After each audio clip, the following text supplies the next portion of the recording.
দক্ষিণ সুরমা উপজেলা সাবেক চেয়ারম্যান, উপজেলা চেয়ারম্যান,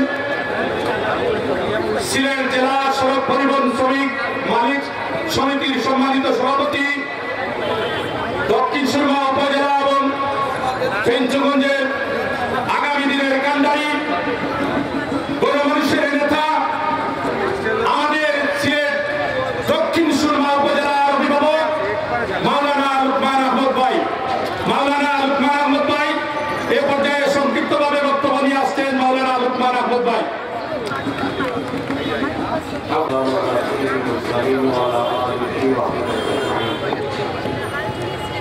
সিলেট জেলার সড়ক পরিবহন শ্রমিক তথ্য পরিষদের উদ্যোগে ৮ দফা দাবি বাস্তবায়নের লক্ষ্যে আজকের এই সমাবেশের সম্মানিত সভাপতি, মঞ্চে উপস্থিত সিলেট জেলা ট্রাক শ্রমিক ইউনিয়নের সম্মানিত সভাপতি, সম্মানিত সেক্রেটারি, সিলেট জেলা সড়ক পরিবহন শ্রমিক ইউনিয়নের সম্মানিত সভাপতি, সম্মানিত সেক্রেটারি সহ অটোরিক্সা শ্রমিক ইউনিয়নের সম্মানিত নেতৃত্বশীল নেতৃবৃন্দ সহ সকল পর্যায়ের নেতৃত্বশীল নেতৃবৃন্দ, সম্মানিত বিভিন্ন পর্যায়ের শ্রমিক ভাইরা, আসসালামু আলাইকুম ওয়া রাহমাতুল্লাহি ওয়া বারাকাতুহু।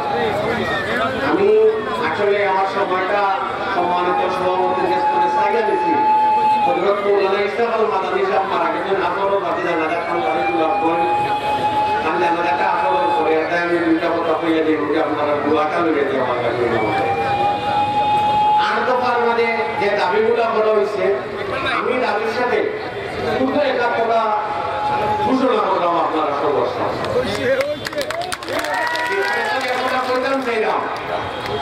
আমরা যারা শ্রমিক ইউনিয়নের নেতৃত্ব দেব, বিশেষ করে তারা যে কি পরিমাণ কষ্ট করা লাগে এই বিষয়টা আন্দাজ না থাকলে কেউ বলতে পারতাম। যারা আমরা হয়রানি করেন হাইওয়ে রোড বিভিন্ন পয়েন্ট বিআরটি অফিসে দিয়া আনলে আমি আপনার উদ্দেশ্যে যে কথাটা বলতাম সেটা বাইরে হল, আপনারা মাস্টার্স পাস করছেন, ডিগ্রি পাস করছেন, নাও ইন্টার পাস করিয়া আপনারা এই চাকরি দেখছেন, অনেক বিসিএস অফিসার। কিন্তু আপনার কেস্তমে আমরা যে বিষয়গুলো আশা করি, বিশেষ করে এগুলো যারা আমরা পরিবহন শ্রমিক বা আমরা যারা জেলে বা কাজ করি, আমরা অভাবের তাড়নায় আমার মুখ ৮০ ফুট আদের লাগে আমরা কম করব অনেকও গাড়ির খান্দার গেছি দিয়ে হেলপারে করার লাগে একটারে পাওয়ার বা আমরা সবার ওইটাই করার লাগে। এরপরে আস্তে আস্তে আমরা সম্মানিত উস্তাদে ড্রাইভারি শিখেছি, আজ আমরা ড্রাইভিং পেশায় ড্রাইভারি করলাম। এতে আমরা শিক্ষাগত যোগ্যতা যে খুব বেশি জানাই, আমরা লেখাপড়া করার সুযোগ হয়েছে না জীবনে। ও পরিবেশের বা ও কোয়ালিটির মানুষ এই জায়গার মাঝে সংমিশ্রিত বেশি। দুঃখজনক ভাবে এই সরকারের বিসিরও প্রশিক্ষণ দেন, কখনো তার খাওয়া থাকার ব্যবস্থা করেন। আমি উপজেলা চেয়ারম্যান আসলাম, আমারও প্রশিক্ষণ দেওয়া হয়েছে, ইউএনএর দেওয়া হয়, ইউনিয়নের চেয়ারম্যানরা দেওয়া হয়। কিন্তু এই দেশকে ডাইভার্স শ্রেণীর উপরে নির্ভর করে বা শ্রমজীবী মানুষের উপরে এই দেশের মানুষের যে অনেক আশা ভরসা, এরা কোনোদিন আজ পর্যন্ত প্রশিক্ষণের আওতায় আনা হচ্ছে না। তাই আমরা আজকের এই সমাবেশ করে জোর দাবি জানাইব যে সকল পর্যায়ে যারাও ড্রাইভিং করেন তারা প্রশিক্ষণের আওতায় আনিয়া সরকারি খরচের ব্যবস্থা করিয়া তারা বিষয়গুলা যথাযথভাবে আমরা সভাপতি সেক্রেটারি সাহেব ওগুলো সহযোগিতা নিয়ে প্রশিক্ষণের আওতায় আনিয়া তারা এই বিষয়টা আপনারা শিখাইবা। দ্বিতীয়ত আমার যে দাবি আপনাদের কাছে, রাস্তাঘাটে আমি গোলাপগঞ্জ যখন যাওয়ার পথে গোলাপগঞ্জ যারা আইসেন তারা বলতে পারবা একজন টাকার ড্রাইভারে মারিয়ে একজন দোকানদার তাহলে পারিয়েছেন তারা মারিকটা। আমি ওসি সবার সহযোগিতা নিয়ে করতাম, দুজন ডক্টরিয়া তালাক দিয়ে গিয়ে বলছি সেনাবাহিনীর সহযোগিতা নিয়ে উত্তর রাখ পর্যন্ত কালকে যাওয়া যারা গোলাপগঞ্জ আসেন আপনারা দেখতে পারবা তুমি একটা সময় আমরা করি।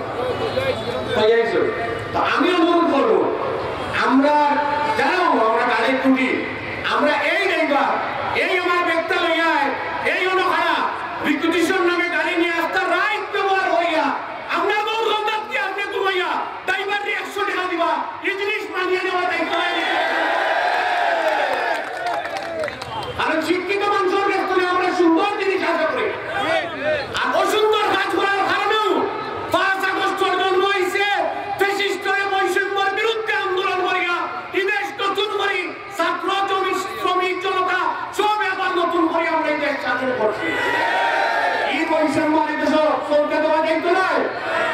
আমরা যারা টাকা পয়সা আছে আমরা বিভিন্ন প্রাইভেট বিশ্ববিদ্যালয়, প্রাইভেট মেডিকেল কলেজ, প্রাইভেট স্কুলগুলো আমরা সন্তানগুলোর আমরা লেখাপড়া করাইতাম পারি। ওটারে আমরা সামনে বলো 200, 300, 500 টাকা রুজি করিয়া তার সন্তানগুলোর প্রাইমারি স্কুলে পড়াইতো, খাতা কলম লইতে পারে না।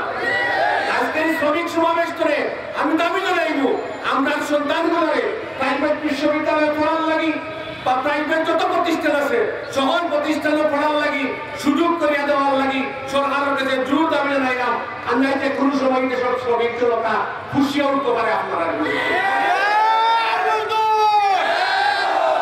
পরিশেষে আমি সাতরকারীর ব্যাপারটা বিশেষ করে মজনুর ভাই, দিলু ভাই সহ সালাম ভাই, আমার গরিব ভাই আসল, জাকারিয়া ভাই আসল, আপনারা সব সহযোগিতা সাতরকারী কাজগুলো সেই করতেন, কিন্তু কার্যক্রম পূর্ণ মাত্রায় চালু হইছে না। পুরা কার্যক্রম সমাপন পদ্ধতিতে চালু করার লাগি জোর দাবিটা দেয়া আমার সময় কম হইয়া না যাওয়ার লাগি আপনারা আমার সুযোগটা করিয়া দেওয়ায় আপনারা সবকে ধন্যবাদ জানাই আমি আমার কথা শেষ করলাম। আসসালামু আলাইকুম ওয়া রাহমাতুল্লাহি ওয়া বারাকাতুহু।